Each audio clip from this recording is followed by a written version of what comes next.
Bom, galera, vez por outra, a gente fica se pensando, eu fico me pensando, né, como é que as pessoas entram em algumas furadas, como é que se seguem alguns líderes, como é que tem movimentos como o nazismo surgiram e alcançaram toda uma sociedade bem instruída, civilizada, como pessoas seguiram Jim Jones, como pessoas seguiram aquelas seitas como os Davidianos, do David Koresh também, enfim, em outras tantas, né? Como as pessoas são, não sei se iludidas é a palavra certa, se são manipuladas, se são sugestionadas, enfim. E eu não sei como é que chegou até mim um documentário que eu acabei assistindo e que realmente é chocante. Acho que eu vi uma indicação em algum lugar. Isso, o documentário se chama The Vow. Ele tem 2 temporadas. O início dele é de 2020. E vou ter que ler aqui algumas coisas porque é bastante conteúdo, senão vou me perder. Com 6 e 9 episódios. Está disponível na plataforma da HBO. Até então estava, né? Agora, em agosto de 2024, estava lá. Ele tem... é um documentário que ele junta também peças de integrantes de uma organização que fazia determinadas suporte para desenvolvimento pessoal e que depois teve muitas características fortes de uma seita. E entre eles tem algumas personagens chaves, né, que são líderes da seita, ou quer dizer, o líder desse movimento, que é o Keith Raniere, assim como também consta Alison Mack, que depois você vai ficar estupefato sabendo quem ela é, Nancy Salzman e Laurie Salzman. Esses são os personagens principais, tem outros, é claro, que o documentário é bastante grande, e ele trata principalmente dessas pessoas. É claro, na figura do seu líder, Keith Raniere. A série completa é de entre 2020 e 2022, então, como eu falei, está disponível na HBO, duração de quase 1 hora cada episódio. The Vow acompanha o escândalo por trás da Enexim. Depois eu vou escrever aqui no vídeo para você entender, porque são 5 letras que formam essa palavra, é difícil. É o N, o X, o I, o V e o M. Nexum. É uma organização de autoajuda que ganhou as manchetes ao ser acusada de tráfico sexual, trabalho forçado e extorsão. A série documental traz o depoimento de ex-membros, em sua maioria mulheres, que, em busca de crescimento pessoal, se tornaram vítimas de um esquema criminoso e abusivo. O caso veio à tona em 2019, com a prisão do fundador e principal líder da seita, o Keith Raniere. Ao menos 2 aspectos se destacaram quando, em 2017, Keith Raniere teve sua organização derrubada por práticas que envolviam extorsão, tráfico de mulheres e crimes sexuais.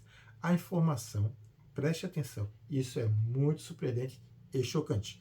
A informação de que as mulheres tinham seus corpos marcados por ferros de cauterização com as iniciais do nome completo do líder, Keith Allen Raniere. Marcas essas com traços semelhantes ao areógrafo. Depois, a participante e ex-atriz Alison Mack, na dita seita sexual, acabou expondo o caso.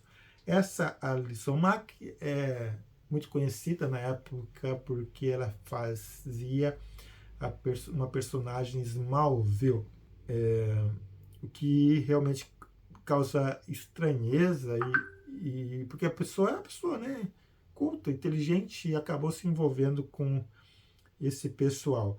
Veja a que ponto que chegou, né? Na série documental ele mostra isso, as pessoas chegou num determinado período no qual as pessoas iam fazendo curso de aprimoramento pessoal, elas eram depois incentivadas a serem marcadas como propriedade, como gado, propriedade do Keith Raniere, que abusava delas sexualmente. Tem cada caso ali absurdo mesmo de ver e ficar chocado, né? A McAllison foi apenas um nome entre os numerosos artistas de Hollywood que tiveram contato com a antiga organização NXIVM. empresa de marketing multinível que vendia cursos de aprimoramento e aperfeiçoamento pessoal com o intuito de fazer as pessoas atingirem a melhor versão de si mesmas, através do intensivo programa IPSP, Programa de Sucesso Executivo, e que detinha um abismo de abuso, coação e manipulação do seu líder. Foi em 2020, então, que a HBO lançou a primeira parte da série documental, buscando explorar o início da nebulosa organização de autoajuda até as caóticas descobertas que levaram ao seu encerramento. Essa parte do coaching, né, ele fez reportar muito aos coaches da atualidade, como as pessoas são levadas a participarem desses eventos, né, de manipulação mental. Traduzindo-se como O Voto de Vou, o título da docu-série faz referências ao subgrupo de mulheres da organização DOS, que, como garantia para não se desligarem nem denunciar o que viam, eram coagidas a entregarem alguma informação pessoal comprometedora, como nudes às suas mentoras, mestras ou recrutadoras. Mas o que levou a empresa multinível, fundada em 98, a se tornar uma grande fachada para as práticas depravadas de seu líder, que promovia uma sociedade secreta de mulheres e adolescentes tratadas como escravas, e tinham seus corpos marcados com 7 traços que formavam iniciais do covarde autotitulado de vanguarda. O que acontecia também, que o documentário mostra, que eu acabei de falar, é que elas, para participarem e para subirem multiníveis, para irem cada vez mais fundo ou crescerem na organização de mentoria, elas tinham que fazer algumas coisas, filmar e depois entregavam como uma garantia de que elas não iam dar entrar na justiça ou prestar queixa contra a polícia. Eles davam alguma filmagem delas comprometedoras para que não fizessem isso. Mais uma vez composto então de 9 capítulos, resumidamente, a primeira parte da série documental teve como foco contar essa história pela perspectiva dos antigos membros e vítimas da NXIVM e dos principais denunciantes que movimentaram a queda da organização, a Sarah Edmondson e Mark Vincent, Bonnie Peace e Catherine Ozenberg, atriz que tinha sua filha Índia como uma das escravas sexuais de Ranieri. Evidente que, para que algo acontecesse e ao ponto de vir a público todos aqueles eventos de crimes sexuais, manipulação e tudo mais, era necessário que alguém de dentro, né, saísse. E foi o que aconteceu. Né? Teve pessoas que estavam autorizadas a filmar os eventos e tudo mais para promoção e divulgação do próprio programa de crescimento ali, programa de sucesso executivo, mas que com o tempo perceberam que estavam caindo numa armadilha e usaram essas próprias gravações então para denunciar o Keith Raniere. Agora, também exploraram um caso como esse, conhecido e chamado como o coach mais estranho do mundo pela revista Forbes, dizia possíveis métodos capazes de curar síndrome de Tourette e levar seus adeptos a desbloquearem o verdadeiro potencial de suas mentes, precisaria de um foco muito maior do que apresentar uma abordagem com mínima edição, a fim de trazer relatos de forma mais crua e intimista possível. Eles tinham que ter provas fortes e que não fossem inquestionáveis, porque o Keith Raniere era uma pessoa muito, mas muito inteligente, com a capacidade de articulação e de convencimento muito forte. É espantoso mesmo como uma pessoa que aparentemente, sim, é engraçado, ele é baixinho, mas ele tinha uma capacidade de persuasão enorme, um conhecimento de práticas da psicologia, da neurociência, da neurolinguística muito grande. E ele aplicou isso. Ele teve também o braço direito, que era, acho que a Suzy, se me falha a memória, deixa eu ver aqui, a Nancy Salzman, né? E Lawrence Salzman eram os braços direitos dele para ele poder empreender essa empreitada ali no seu negócio. Então, eles tinham que ter bases muito fortes para poder provar que ele estava fazendo manipulações e abusos sexuais. Quanto mais informações trazia, o material reunido para a série parecia longe de reconhecer que seria incapaz de dar conta de quase 20 anos de uma empresa repleta de fachadas e uma gama de crimes cruéis de Raniere. A direção do documentário, juntamente com Kari Amer e Omar Malik, optou pelo pior caminho, a não definir um eixo e ser explorado. certo de que o formato dos registros por si só revelava a pretensão de trazer um ritmo incessante para a derrubada da Nexam. Porém, os relatos figuravam a promessa de uma longa narrativa e se estendendo enquanto não sabia onde chegar. A série tem 2 temporadas e 2 temporadas de material denso, forte, bastante documento. E quanto mais para o final vai indo, a gente vai percebendo que as coisas vão se afunilando para o Keith Raniere, né? Ele não tem como mais fugir. É interessante notar que, embora se tenha o nome de Mack como um dos mais influentes do caso, a narrativa teve cuidado de desmistificar isso, não trazer a ex-atriz para o centro. A McAllister então era muito conhecida por conta da série de Smallville. Eles no documentário não procuraram focar muito nela, porque justamente tiraram o foco do agente principal, que era o Keith Raniere. Contudo, a mídia e sua popularidade tinha uma enorme pressão em saber de justificativas, depoimentos e sua trajetória dentro da Nexum. E foi ótimo ter essa perspectiva contrariada, revelando como Raniere se aproveitava de inúmeras pessoas para promover seus crimes enquanto ele cobria sua participação. O dito guru se apropriou de vários de outros métodos, como a da cientologia, e afirmava ser legítimos, e de sua criação para convencer clientes de sua inerente habilidade de guiá-lo para o estado mais elevado de si mesmos. E nada disso seria possível se não tivesse atraído a figura número 1 para a efetividade do fraudulento programa, a personagem Nancy Salzman, enfermeira e que tinha conhecimento de técnicas de neurolinguística, incluindo hipnose.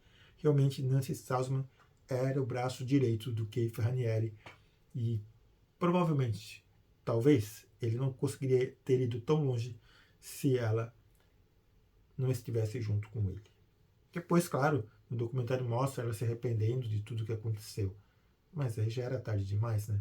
Bom, é um leque vasto de informações que a parte da série documental explorou ao longo de 9 episódios, como o fato de que nos módulos desenvolvidos para o intensivo programa, Raniere inseria tópicos que serviriam para normalizar, tornar aceitável e longe de discussões dos crimes que cometia, principalmente quando o assunto era abuso, onde buscava culpabilizar uma vítima que denunciasse tal crime. Como sempre, a culpa era da vítima e não do abusador. Ao tempo que prometia um método de resetaria, uma pessoa ao acessar o dispositivo chave de gatilho que ocasionava transtornos, traumas e ansiedade, era como Raniere estabelecia que qualquer uma dessas condições era só questão de escolha, tudo questão de estímulo e reação que escolhe-se ter no momento que acontece uma situação. A lógica era essa. E sem um excesso de raiva, não escolher ter raiva, e sim outra reação. Construção essa perigosa que induziu muitos ao conflito de submissão e penitência constante, visto uma vez que fugisse dessa lógica e se permitisse uma reação espontânea, aplicava-se o que ele chamava de violação de ética, manipulação também usada quando as mulheres se recusavam a ter relações sexuais com ele. Então foi isso que aconteceu, na verdade, né? Com o desenrolar da série documental, eles fizeram em 2 partes. A primeira parte focou justamente na questão do desenvolvimento da seita do Raniere, de como ele recrutava, os métodos que ele trabalhava e a impressionante figura dele como um agente de catalisador para promover o seu próprio negócio, junto com a Nancy.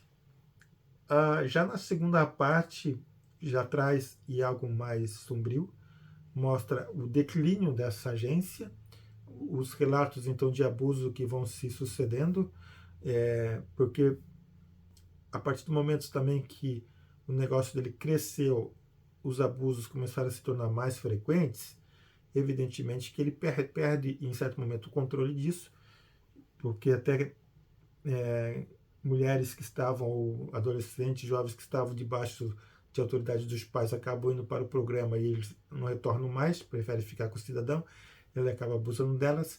Então ele entrou também num ciclo muito vicioso que não conseguiu mais sair.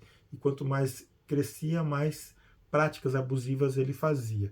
Até o ponto que começaram a vir as denúncias e quando veio uma, veio outra, aí tomaram coragem para levá-lo a julgamento. Tem áudios, tem gravações, tem vídeo, tem fitas e tem áudios que foram levados para o julgamento, e o documentário ele utiliza muito desses áudios, até inclusive do próprio julgamento, para dar base na direção, na formatação do documentário, principalmente da segunda parte. Keith Raniere acabou sendo preso, algumas outras pessoas também ali do seu clã, do seu núcleo principal, outras pagaram multas e foram liberadas, outras tiveram que cumprir um pouco da pena em outros trabalhos voluntários, e o Keith Raniere continuou preso, e mesmo preso, isso que chama atenção, pessoas iam até perto onde que eles estavam para ir lá e ficar cantando, dançando para ele. Como isso chama atenção, né? Como um líder de seita ele consegue manipular, convencer, subjugar as pessoas, e as pessoas se entregam a esse tipo de gente. Não é o primeiro, também não vai ser o último caso que a gente vai ter notícia, mas chama atenção pelo documentário bem feito que a HBO trouxe, pela ousadia de trazer algo desse tipo, já que estava mexendo com gente poderosa, e que também expôs algumas pessoas influentes de Hollywood no meio que acabaram se envolvendo com o Keith Raniere. Fica uma dica de documentário para você que gosta desse tipo de coisa, para ver, para entender como é que é o comportamento humano e como a gente pode ser manipulado, influenciável por pessoas que aparentemente vão querer o teu bem, mas que no fim vão fazer o mal. Espero que você tenha curtido isso aqui. Se você lembrar, curta, se inscreva no canal e a gente se vê na próxima. Um abraço.